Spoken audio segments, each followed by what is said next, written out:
ហើយបងប្អូនកូនចៅចាំពាក្យជូនថាញញឹមស្រស់ពិតចាញ់ចិត្តភក្តី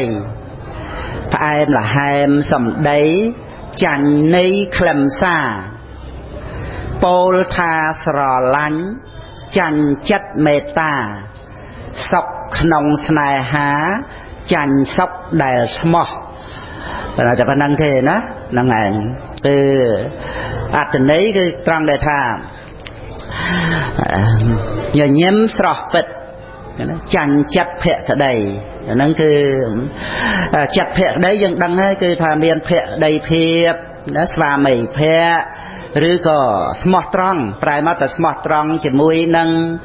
ម្ចាស់ជាមួយនឹងចវាយនាយក្រុមហ៊ុនកិច្ចការងារអីចឹងយើងទៅកុំឲ្យចិត្តតែចង់សម្លឹងកេងចំណេញធ្វើអីលួចអីយកអីគឺត្រូវសម្ដែងការស្មោះហើយយើងអត់ដឹងខ្លះការពិសោធន៍ឃើញម្ចាស់ឃើញចវាយនាយដូចជាប្រហែលទុកនេះទុកនោះអីតាមពិតពិសោធន៍កូនចៅទេទោះជាបាត់របស់នឹងមួយក៏មិនជាស្អីគាត់ប៉ុន្តែគាត់ដើម្បីរួមមនុស្សដែលស្មោះដើម្បីការរីកចម្រើនអីចឹងទៅហើយយើងមិនដឹងចេះតែយកទៅអាងថាអត់មានណាឃើញប៉ុន្តែតាមពិតគេថតណាយើងខំងើយមើលកាមេរ៉ាហ្នឹងដូចងើយមុខឲ្យគេមើលចឹងហ្នឹងឯងណាកាមេរ៉ានៅណាបង្ហាញមុខច្បាស់ហ្មងទៅហើយតែយកទូរស័ព្ទគេយកអីចឹងទៅរបស់របរអីពេចកប៉ុកអីចឹងទៅគេដឹងថាយើងអត់ស្មោះចឹងទៅក៏គេបដោះយើងចេញទៅអាហ្នឹងឧទាហរណ៍ទេណារឿងច្រើនទៀតហ្នឹងឯងអញ្ចឹងបានថាញញឹមស្រស់ពិតចាញ់ចិត្តភក្តីក្នុងសេចក្តីដែលថាជួនកាលអ្នកដតេញញញឹមមែនប៉ុន្តែបង្កប់កូនកបិតក្នុងហ្នឹងក៏មានដែរហើយយើងពីព្រោះរឿងមនុស្សណាមិនស្មោះទេមិនទេយើងបានថាមានកល្យាណមិត្តតែម្នាក់ក៏ល្អណាស់សម្រាប់ជីវិតយើងគឺស្មោះតែបើថាទូទៅយើងមិនមែនទៅស្អប់អីគេទេគ្រាន់តែថាយើងវាមិនបានទុកចិត្តទាំងអស់ហើយក៏មិនបានខ្សែគប់គ្រប់គ្នាដែរតែក៏យើងក៏មានមេត្តាចិត្តទូទៅមិនខ្សែគប់មិនមែនប្រែមកថាត្រូវស្អប់គេទេគ្រាន់តែថាវាមិនបានទុកចិត្តអីទាំងអស់គ្នាទុកចិត្តខ្លួនយើងជាងក្នុងโลกនឹងភ្នំមាសភ្នំប្រាក់ណាល្អប៉ុណ្ណាវាមិនសំខាន់សម្រាប់យើងជាងខ្លួនយើងជាមនុស្សល្អទេមនុស្សយើងល្អទៅអាចជួយខ្លួនឯងគ្រប់បែបគ្រប់យ៉ាងបានហើយកូនចៅត្រូវទុកចិត្តនឹងភាពស្មោះត្រង់របស់យើងទៅគឺថាយើងធ្វើអីល្អមួយគេស្មោះមួយគេមិនល្អមួយយើងក៏ស្រេចតែគាត់ទៅឲ្យតែយើងបានធ្វើល្អទៅគឺសេចក្តីល្អហ្នឹងមិនបោះបង់យើងចោលទេអ្នកណាចោលយើងក៏ចោលទៅតែអំពើល្អដែលយើងធ្វើហើយនៅរួមជាមួយយើងជានិច្ចជាគុណតម្លៃនៃជីវិតរបស់យើងអាហ្នឹងឲ្យកូនចៅយល់អញ្ចឹងសប្បាយចិត្តនៅពេលដែលយើងធ្វើល្អហើយហ្នឹងហើយបន្តទៅទៀតបន្តអំពីដែលថាញញឹមស្រស់ពិតចាញ់ចិត្តភក្តីផ្អែមល្ហែមសំដីចាញ់នៃខ្លឹមសារនឹងគឺផ្អែមល្ហែមមែនសំដីនឹងមិនដឹងជាថាសំដីផ្កាសំដីទឹកខ្មុំឬក៏យ៉ាងណាក៏ប៉ុន្តែនៃខ្លឹមសារនេះអានឹងសំខាន់ណាស់ដែលមានប្រយោជន៍ទាំងដូចយើងបានស្ដាប់ពធអញ្ចឹងវាមានបង្កប់នៃដើម្បីយើងបានចេះដឹងទៅសម្រួលចិត្តរបស់យើងព្រោះសេចក្តីទុកវាមិនមែនថាយើងអត់នេះអត់នោះទេគឺថាយើងវាមានការហួងហែងតែខ្លួនឯងទៅកើតទុកវាដូចជាយើងហួងហែងរបស់ក្នុងโลกមិនចេះគ្រប់គ្រាន់អញ្ចឹងហើយដល់ពេលយើងស្ដាប់ធัวទៅគឺមើលយើងកើតមកទៅទេអត់មានយកអីមកទេដល់ពេលស្លាប់ទៅទេប៉ុន្តែស្លាប់តែយើងកើតទុកខ្រៃលេងណាមកពីអីតែមិនមែនមកពីយើងដែលត្រូវស្លាប់ទៅចោលអីហ្នឹងត្រូវតែឲ្យយើងកើតទុកទេមកពីយើងចិត្តតែហួងហែងយើងអត់ព្រមទៅវិញទេចឹងទៅណាអ្វីនៅក្នុងโลกនេះគឺវាជារបស់ក្នុងโลกចឹងយើងចិត្តតែហួងហែងដណ្ដើមគ្នាវិជែងគ្នាទៅវាអត់មានអ្នកណាយកអីបានទេហើយយើងស្ដាប់ធัวយល់អញ្ចឹងទៅយើងសន្សំគុណតម្លៃនៃជីវិតដែលវាអាចជាទ្រព្យជាប់ទៅជាមួយខ្លួនបាននឹងឲ្យបានជាទីពឹងសម្រាប់ខ្លួនឯងទៅហ្នឹងឯងអាហ្នឹងជាមិត្តដែលជាប់ទៅត្រួតត្រងបដិសន្ធិវិញ្ញាណមិនឲ្យទៅកាន់ទីទុកទីទៀបហ្នឹងដោយមិត្តខាងក្នុងមានសទ្ធាជាមិត្តដែលបង្និតបានលើកឡើងហ្នឹង អាហ្នឹងឲ្យយើងស្ដាប់ពធអញ្ចឹងទៅយើងបាននៃខ្លឹមសារអញ្ចឹងបានយើងស្រឡាញ់ពធគោរពពធណាតែអំពើណាអំពើរសផ្អែមពិសេសណាស់ណាអំពើរសផ្អែមពិសេសណាស់អាហ្នឹងពាក្យពីបារាណមកទេចឹងណាអំពើរសផ្អែមពិសេសណាស់ផ្អែមស្រីល្អល្អះលើសអំពើសុភាសិតបណ្ឌិតពោលប្រដៅផ្អែមលើសអំពើនិងស្រីល្អអាហ្នឹងគឺឲ្យយើងយកចិត្តទុកដាក់ស្ដាប់ពាក្យសុភាសិតមានសុភៅមានអីចិត្តតែមើលទៅគឺអប់រំចិត្តធ្វើឲ្យយើងរស់នៅមានសេចក្តីសុខវាមិនមែនតល់តែមានទ្រព្យសម្បត្តិច្រើនទៅបានយើងបានសុខទេល្មមគឺថាយើងមានធัวក្នុងចិត្តក្នុងសន្តានទៅគឺថាវាសំខាន់ត្រង់ដែលយើងល្មមចេះគ្រប់ហ្នឹងគឺសុខហើយសេចក្តីសុខហ្នឹងវាមិនមែនវាស់គ្នាដោយទ្រព្យសម្បត្តិមានក្រឬក៏ឈ្មោះល្បីមិនល្បីអីទេវាសំខាន់ត្រង់ដែលថាគ្រប់បានសុខតែមិនគ្រប់គឺអត់សុខអាហ្នឹងឲ្យកូនចៅយល់អញ្ចឹងទៅអាហ្នឹងគឺជាន័យខ្លឹមសារហើយពាក្យសម្ដីផ្អែមល្ហែមដឹងពាក្យសម្ដីហ្នឹងយ៉ាងម៉េចទឹកខ្មុំលាយដោយថ្នាំពឹសក៏មានដែរណានឹងឯងរឿងភាសាពាក្យសម្ដីរបស់មនុស្សអញ្ចឹងបានថាផ្អែមល្ហែមសម្ដីចាញ់ន័យខ្លឹមសារពោលថាស្រឡាញ់ចាញ់ចិត្តមេត្តាអាហ្នឹងគឺថាស្រឡាញ់អញ្ចឹងដូចបណ្ឌិតលើកឡើងអញ្ចឹងដឹងជាថាពិតប្រកបស្មោះឬក៏មិនស្មោះអីអញ្ចឹងទៅឬក៏ថាហ្នឹងថាយ៉ាងម៉េចនឹងឯងវាជារឿងដែលបោកប្រាស់យើងក្នុងរឿងអ្វីដែលឲ្យយើងទុកចិត្តនឹងឯងអាចអស់ទ្រព្យសម្បត្តិតិចច្រើនអីហ្នឹងទៅយ៉ាងណាក៏បានដែរហ្នឹងឯងមានរឿងបោកប្រាស់អីហ្នឹងគឺតាក់ទងទៅនឹងពាក្យសម្ដីនឹងឯងអញ្ចឹងបងប្អូនកូនចៅគឺថាឲ្យយើងខ្សែគប់ជាមួយនឹងទីពឹងពិតប្រកបគឺថាមិនមានអ្នកណាដែលត្រូវស្មោះត្រង់ជាមួយយើងជាជាងខ្លួនយើងហើយនឹងអ្នកដែលស្រឡាញ់យើងណាស់ដូចមេត្តាបិតាអីហ្នឹងបងប្អូនអីហ្នឹងនឹងឯងប៉ុន្តែនៅតែមិនទុកចិត្តជាងខ្លួនយើងទេអញ្ចឹងគឺថាយើងត្រូវតែមានលទ្ធភាពដើម្បីនឹងជួយខ្លួនយើងនឹងឯងអ្នកដទៃអាចថាស្រឡាញ់ហើយឈប់ស្រឡាញ់ក៏យើងមិនហួងហែងអីមិនដាក់គុកអ្នកដទៃអីទៅទេហើយយើងក៏មិនដាក់គុកខ្លួនឯងក្នុងការខឹងក្រោធអីចងពៀវរេអីជាមួយនឹងអ្នកដទៃទៅហាក់ដូចជាថាសេចក្តីសុខនឹងមានតែជាមួយមនុស្សម្នាក់ដែលឈប់ស្រឡាញ់យើងអីទៅនឹងទេថានៅស្រឡាញ់ក៏យើងចេះតែទំនុកបំរុងគ្នាទៅហើយបើថារឿងក្នុងជីវិតរបស់យើងវាមានហេតុផលសពគ្រប់ចឹងទៅក៏យើងមករស់សុខជាមួយឪពុកម្ដាយបងប្អូនអីយើងចឹងទៅអ្នកដែលស្រឡាញ់យើងច្រើនទៀតណាស់យើងកុំបៀតបៀនអ្នកដែលស្រឡាញ់យើងនឹងដោយសារតែមនុស្សម្នាក់ដែលអត់ស្រឡាញ់យើងយំសោកកើតទុកធ្វើអំពើអីមិនគួរកប់បីកំស្គងផ្សេងរហូតដល់ទៅអត់បាយអត់ទឹករហូតដល់ទៅសម្លាប់ខ្លួនអីអញ្ចឹងអានឹងវាចូលនៅក្នុងរឿងដែលយើងបៀតបៀនអ្នកដែលស្រឡាញ់យើងច្រើនណាស់ជាពិសេសមេត្តាបិតាឲ្យជីវិតយើងទំនុកបំរុងសពគ្រប់ហើយយើងអត់បានគិតគូរដល់អ្នកស្រឡាញ់យើងហើយទៅប្រព្រឹត្តធ្វើនៅអំពើកំស្គងជាមួយនឹងអ្នកណាម្នាក់អញ្ចឹងទៅនឹងឯងសេចក្តីសុខក្នុងโลกនេះច្រើនណាស់ណាក៏បងប្អូនកូនចៅយើងកុំផ្ញើសុខទុក្ខទៅជាមួយតែមនុស្សម្នាក់អញ្ចឹងក្តីសុខនៅជាមួយនឹងកល្យាណមិត្តជាមួយបងប្អូនពុកម្ដាយជាមួយនឹងសេចក្តីល្អរបស់យើងជាពិសេសយើងមិនភ្ញាក់ផ្អើលអីច្រើនទេរបស់ក្នុងโลกពីព្រោះថាវាគ្មានអីសំខាន់សម្រាប់យើងជាងដែលយើងជាមនុស្សល្អទេយើងសន្សំសេចក្តីល្អបន្តិចម្ដងនឹងទៅដែលអាចជួយខ្លួនយើងឲ្យរួចពីសភាវៈអាក្រក់រួចអំពីអ្វីដែលនាំមកនៅសេចក្តីទុក្ខសោកបានដោយសារតែសេចក្តីល្អដែលយើងបានបំពេញលះសភាវៈអាក្រក់ក្នុងចិត្តសន្តានហ្នឹងអីហ្នឹងគឺថានិយាយទៅដោយការមិនសង្រួមប៉ុន្តែប្រយ័ត្នដល់ថាមានរោគអីគៀងគល់អណ្ដាតឬក៏ថាมันអាចឲ្យនិយាយរួចហ្នឹងតាំងសោកាចង់និយាយអីក៏និយាយមិនបានទឹកភ្នែកលហាមសរសេរអក្សរប្រាប់គេចឹងទៅចង់ធ្វើអីចង់បានអីប៉ុន្តែដល់តែនៅនិយាយរូនិយាយអាក្រក់ពីគេបណ្ដោយនឹងឯងនិយាយរូនិយាយសិតតែឥតប្រយោជន៍ទៅតែម្ដងចឹងនឹងឯងហើយពាក្យយើងមួយម៉ាត់នេះមានតម្លៃណាជាមិនមែនសម្រាប់ទុកជេរអ្នកទេឬក៏និយាយពាក្យសម្ដីឥតប្រយោជន៍អីទេណានឹងឯងបើយើងកើតមកខ្វះបុណ្យជាមនុស្សគោណាទោះជាយើង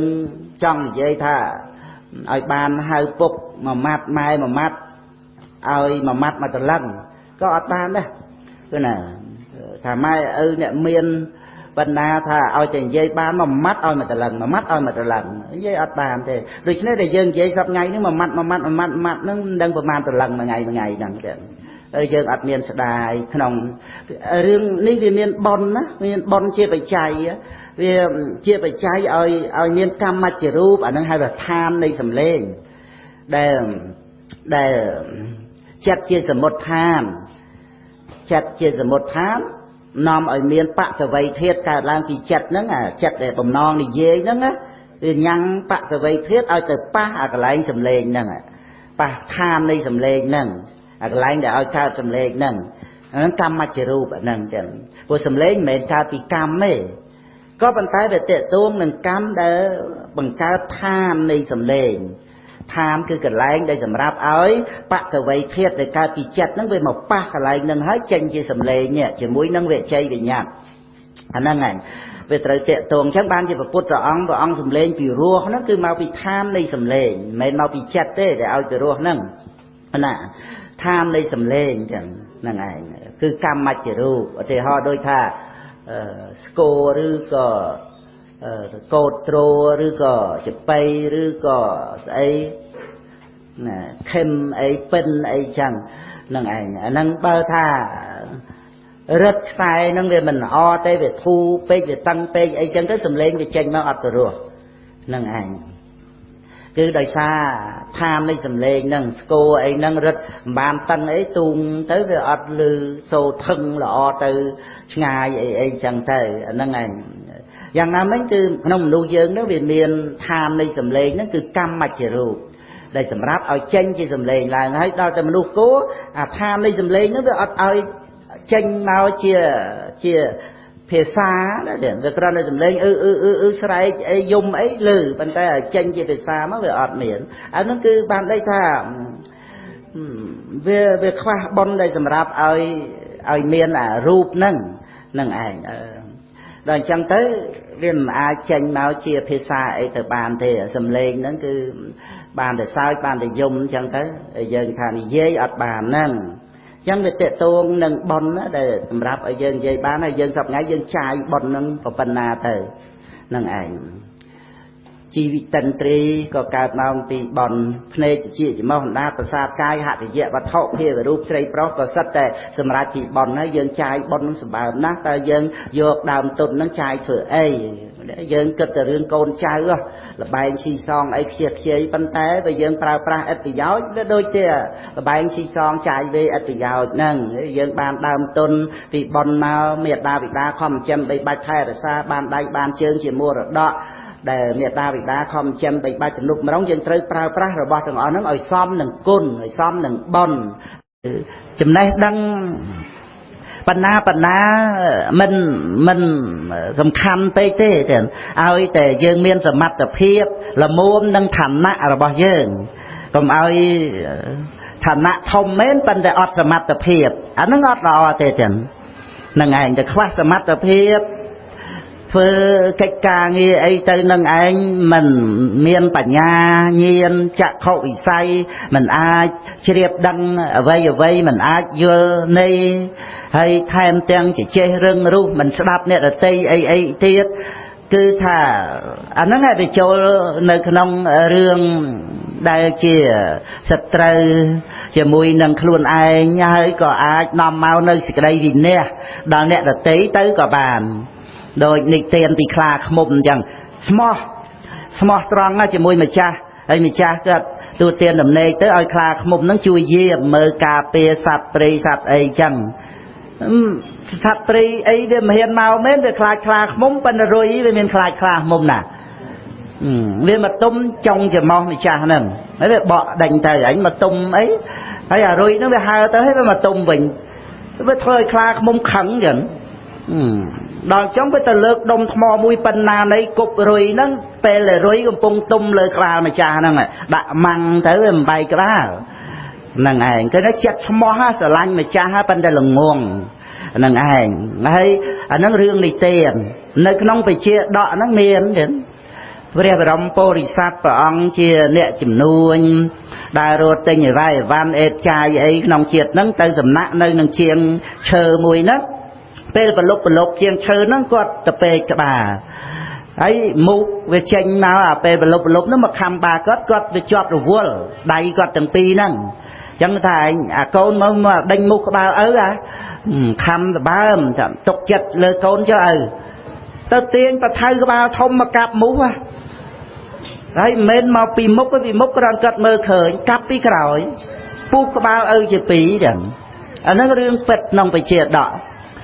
ហូតដល់ព្រះបរមពុរិស័ទឃើញខត់មិនតាន់ទៀតវឹបផោងបែកក្បាលជាពីរហើយក៏បានលន់មាត់ថា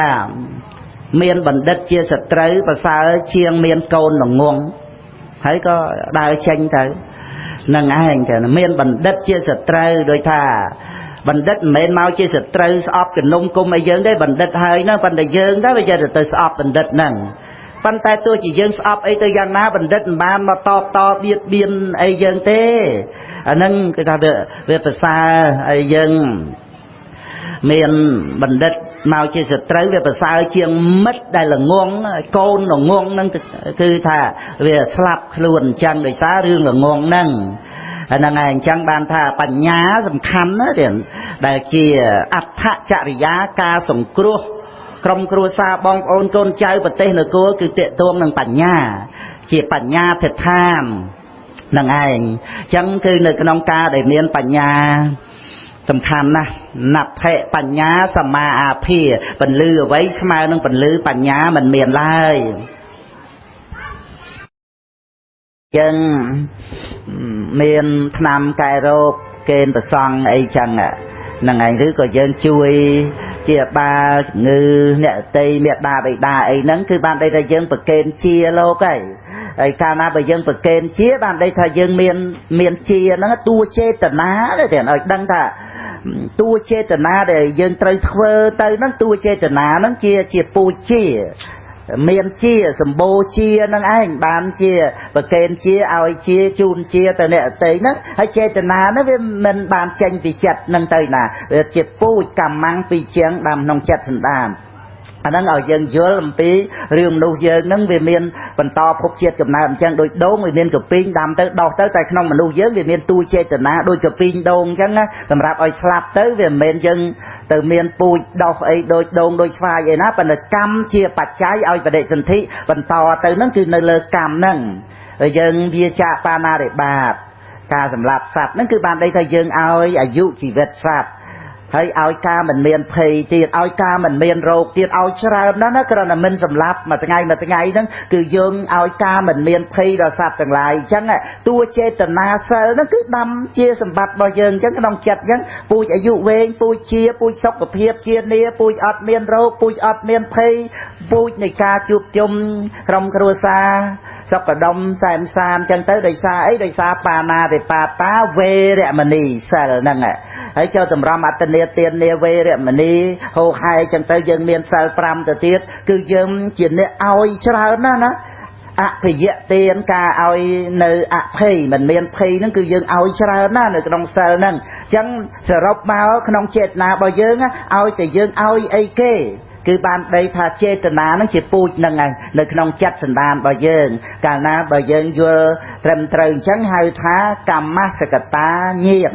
គឺមានបញ្ញាយល់ដឹងអំពីការប្រព្រឹត្តទៅនៃសត្វលោកហ្នឹងព្រោះកម្មជាបច្ច័យដល់អញ្ចឹងយើងសាងពូជល្អហ្នឹងគ្រាន់តែមកវគ្គដើម្បីឲ្យកូនចៅចេះគោរពអ្នកមានសិលគោរពមេដាបិតាជាព្រះអរហន្តរបស់យើងនឹងឯងហើយអបច្ចាយណៈនេះការគោរពឲ្យកូនចៅចេះថ្វាយអង្គមមេដាបិតាហ្នឹងអាហ្នឹងគឺយើងជូនភាពពងខ្ពស់ទៅគាត់យើងដាំពូជពងខ្ពស់មានតែតកូលពងខ្ពស់តទៅតែប៉ុណ្ណោះហើយមិនមែនត្រឹមតែសម្បត្តិលោកីទេទេឧបនិស្សយបច្ច័យញ៉ាំងលោកកតរៈឲ្យកើតឡើងទៀត